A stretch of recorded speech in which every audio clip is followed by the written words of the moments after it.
Welcome to day 6 of Easy Handmade Christmas Gifts. Let's make this adorable prosperity hen ornament. I'm putting a list of materials here, but it's a super easy project, I promise. Let's start by taking your 4x4 square and folding it right sides together along to make a triangle. Then take your tiny scrap square and you're going to fold it in 3 so that you have one point that's going to be a beak. You can watch how I folded it above. You're going to stick that beak point side in, and then you're going to take your rectangle and fold it into itself and stick it inside of the other end. I use clips here to keep them in place.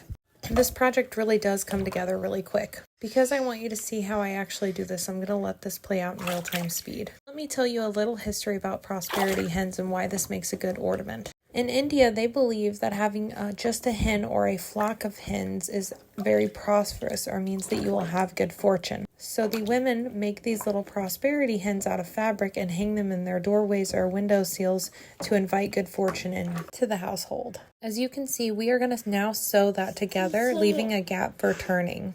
I used about a 1/4 inch seam, but this really doesn't have to be perfect. It comes together so quickly and it turns out so cute. I did clean up the edges a little bit to make it look better when you turn it. Now turn it right side out. Take your time. I use the end of a paintbrush to help me. Once you have it turned, it's time to stuff it. Use the paintbrush end to help get the stuffing in the corners. Give it a decent amount of stuffing, but make sure that you're able to hand sew or sew the end shut, because that's going to be the next step.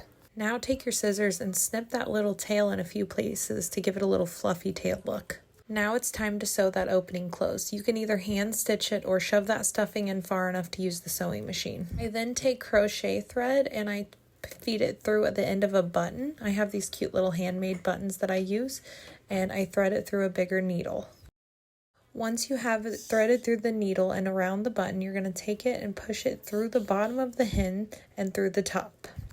And then once you have it through, you're going to tie a knot around the string to make it a little loop so it can hang on your Christmas tree or wherever you want to give them. You can add more at this point, or you can just stop with one, because even having just one hen opens up opportunities for good fortune. You now have the cutest little hen to give out to your family members that has a really cool meaning behind it.